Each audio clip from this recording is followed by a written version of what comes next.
have an interesting story tonight coming out of Motor One. We've got the article here from Anthony Alanis, and it is over Volvo is emailing customers for the new EX90. There's going to be some features missing at launch. This is always a bit interesting when this happens. This isn't the first time that something like this has happened, especially on an EV. On EVs too, it can be extremely easy as well to, add it back in a software update, or even, depending on what it is, do a physical, hardware update. Usually, though, we don't see this too often. It's not the first time this has happened. The last time we really saw this happen in a large scale was obviously during COVID and things, when the world was shut down, supply chains were changing, parts and things were not able to become regularly available. But here we have Volvo emailing customers for the new EX90. Some of the features that will be missing at launch: wireless Apple CarPlay, bi-directional charging, light themes. For the display, those can be missing when owners take delivery. That is a really, really big thing. Obviously, whenever you have something, with like bi-directional charging, it's a big thing. For a lot of people, wireless Apple CarPlay is a huge selling point. That's a really, really big thing, especially too, like if you travel a lot. If you're using wireless Apple CarPlay or Android Auto, that's that's how you charge your phone, your GPS, you get all your calls and things. That's a really, really big feature, and especially on the EX90. This is a premium. This is essentially a flagship vehicle. This is a very expensive vehicle, so to come out and then say, hey, features which you're going to use pretty much every single time you're in the vehicle are going to be missing at launch, this is really, really not good. And Volvo has started the production of the EX90 this month. They have promised to deliver to customers in 2024. They did have to delay it over some software issues. They did also, or they were aiming to do those deliveries in the second half of the year. They wanted to do them before, but just because of those software updates and things, they're looking like it's going to be in the second half of the year.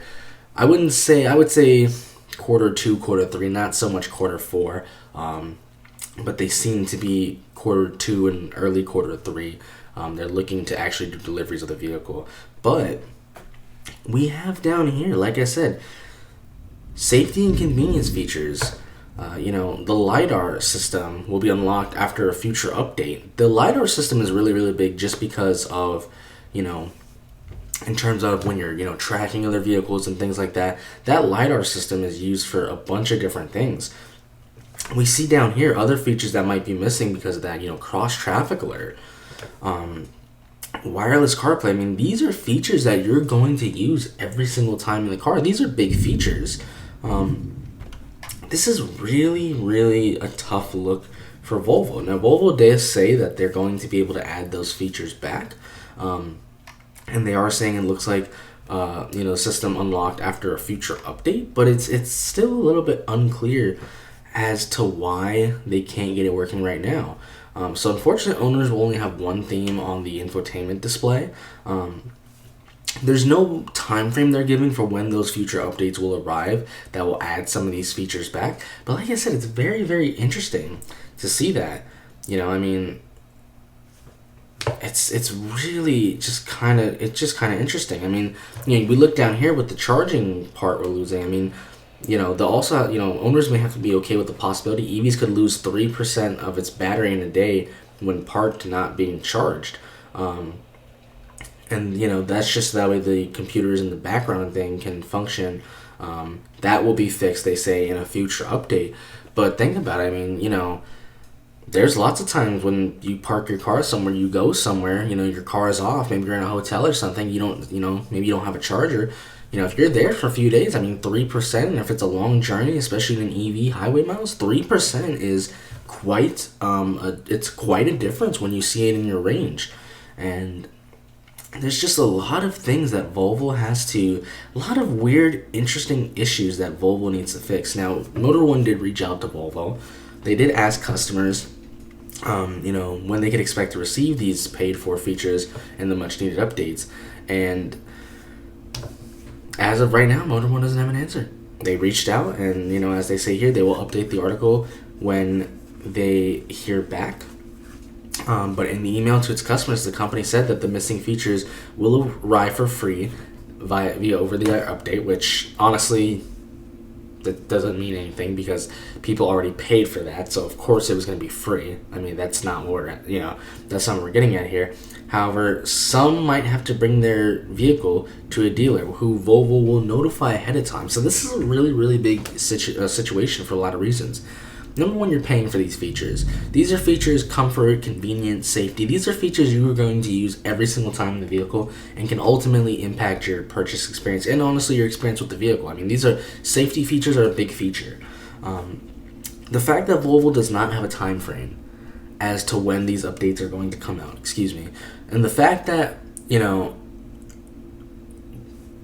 one of the biggest things with EVs is over-the-air updates. The fact that some people are now going to have to bring their vehicle possibly to a dealer, which Volvo will notify ahead of time. We don't have an update on how far ahead of time that is. I mean, this is not good. People are, experiencing problems from, not having enough, ambient lighting features and, the infotainment system to, the car is not going into its, proper, power consumption mode in the background, losing up to 3% a day. Rear cross traffic, LiDAR scanners not working, wireless CarPlay not working. I mean, if you're paying for a Volvo EX90, this is a very expensive vehicle. This is a top-of-the-range vehicle. This is a flagship. This is a luxury. This is a premium vehicle. This vehicle is in the price range of competing with things like certain Porsches, Lexuses, and, so many other luxury vehicles. This is not what you expect. And to hear that from the company and say, we don't know when, and we also don't know, for those of you who will have to possibly bring your vehicle into a dealer, we don't know, we know ahead of time we'll notify you, but we don't know how far ahead of time from now. This is not good at all. This is really, really not good. And obviously the comments are going to say, they're going to go on, especially with Volvo being under different ownership. Obviously Volvo being a Swedish brand, but, majority owned by a Chinese company. So there's obviously going to be people who talk about that. And that's its own discussion. It's a completely different thing. But yeah, this is not a good look for Volvo and the EX90. Let me know what you guys and girls think down below. That is going to do it for now. Like always, thanks for watching, everyone.